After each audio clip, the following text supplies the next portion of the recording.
नमस्कार. आज आपण बघणार आहोत गरीब शेतकरी आणि संकट. स्वामी समर्थांनी त्याच्यावरील संकट कसे दूर केले. श्री स्वामी समर्थ.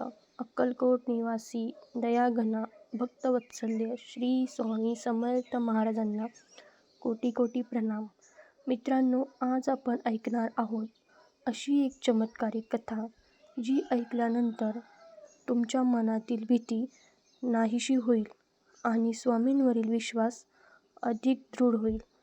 व्हिडिओ सुरू करण्यापूर्वी कमेंटमध्ये लिहा श्री स्वामी समर्थ आणि अशाच कथा बघण्यासाठी चॅनलला लाईक, शेअर आणि सबस्क्राईब करा. अध्याय 1. एक गरीब शेतकरी होता. एक गरीब शेतकरी आणि संकट. महाराष्ट्रातील एक छोट्याशा गावात गणू नावाचा गरीब शेतकरी राहत होता. तो खूप प्रामाणिक आणि मेहनतीही होता. पण कितीही मेहनत केली तरी त्याच्या आयुष्यात सुख मात्र येत नव्हते. कधी पाऊस कमी पडायचा, कधी पिके नष्ट व्हायची, घरात पैशांची सतत तंगी होती. त्याची पत्नी रोज म्हणायची, आपण इतकी पूजा करतो, देवाचं नामही घेतो, तरी आपल्यावर इतकी संकटं का? गणू शांतपणे म्हणायचा, देव उशिरा करेल पण अन्याय नाही करणार. एक दिवस गावात एक साधू आले. त्यांनी गणूला सांगितले, बाळा, अक्कलकोटला जा. तिथे श्री स्वामी समर्थ आहेत. तुझे दुःख दूर होतील. हे ऐकताच गणूच्या मनात आशेचा एक किरण जागा झाला. अध्याय 2 मध्ये गणूने अक्कलकोटकडे प्रवास सुरू केला. अक्कलकोटकडे प्रवास. दुसऱ्या दिवशी सकाळी गणूने पत्नीला सांगितले, मी स्वामींच्या दर्शनाला जात आहे. पत्नीने घरात उरलेले 2 भाकरीचे तुकडे गणूला दिले. गणू अनवाणी पायांनी अक्कलकोटकडे निघाला. रस्त्यात प्रचंड ऊनही होतं.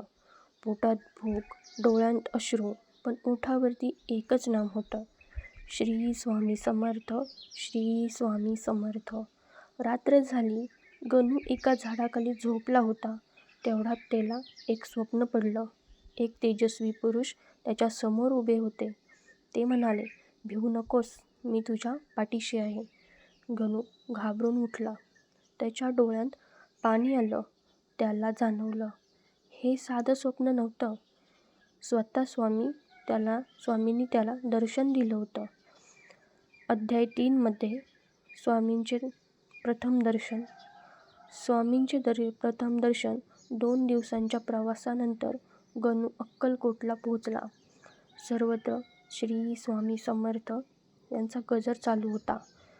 गणू स्वामींच्या मठात गेला. तेथे स्वामी एका वडाच्या झाडाखाली बसले होते. त्यांच्या चेहऱ्यावर विलक्षण तेज होते. गणूने स्वामींच्या चरणी डोकं ठेवलं आणि जोरजोरात रडू लागला. काहीही न बोलता स्वामी म्हणाले, अरे, एवढं दुःख घेऊन आलास? सगळं ठीक होईल. गणू आश्चर्यचकित झाला.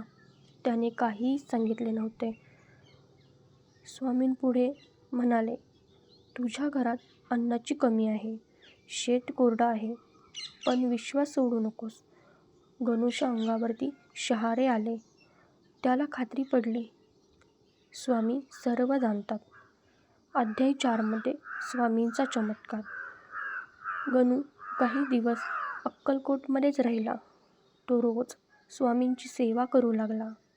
एक दिवस स्वामींनी त्याला बोलवलं आणि म्हणाले, बाळा, घरी जा. गणू म्हणाला, स्वामी, माझ्याकडे पैसे नाहीत, अन्नही नाही. स्वामी हसले आणि म्हणाले, जा, तुझ्या घरात लक्ष्मी वाट पाहते. गणू घरी परतला. गावात पोहोचताच त्याला आश्चर्याचा धक्काच बसला. त्याच्या कोरड्या शेतात हिरवीगार पिकं उभी होती. गावकरी म्हणाले, रात्री अचानक मुसळधार पाऊस पडला. घरात गेल्यावर पत्नी आनंदाने रडू लागली. ती म्हणाली, एक अनोळखी साधू घरी आले होते. त्यांनी काही धान्याची पोती दिली आणि म्हणाले, भिवू नकोस, मी तुझ्या पाठीशी आहे. हे ऐकताच गणूच्या डोळ्यांतून अश्रू वाहू लागले. त्याला समजलं, स्वतः स्वामीच आले होते. अध्याय 5मध्ये भक्तीची ताकद. त्या दिवसानंतर गणूचे आयुष्यच बदलले. तो रोज गावात स्वामींचे नामस्मरण करू लागला. लोक त्याच्याकडे येऊन त्याला विचारायचे, तुला एवढी शक्ती कुठून मिळाली? गणू हसून म्हणायचा, विश्वासातून. तो गावकऱ्यांना सांगायचा, स्वामींना भक्ती खरी हवी असते. ते कधीच त्यांच्या भक्ताला एकटं कधीच सोडत नाहीत. हळूहळू गावातील अनेक लोक स्वामी भक्तच झाले. गावात शांतता आणि आनंदही वाढू लागला. अध्याय 6. अंतिम संदेश. मित्रांनो, या कथेतून आपल्याला काय शिकायला मिळतं?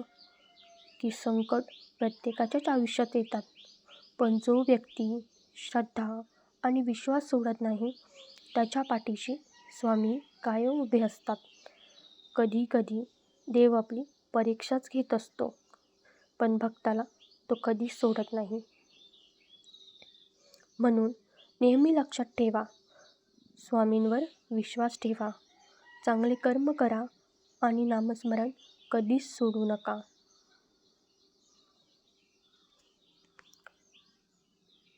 जर ही कथा आवडली असेल तर व्हिडिओला एक लाईक, शेअर आणि चॅनलला सबस्क्राईब नक्की करा. कमेंटमध्ये नक्की लिहा, श्री स्वामी समर्थ. भिवू नकोस, मी तुझ्या पाठीशी आहे.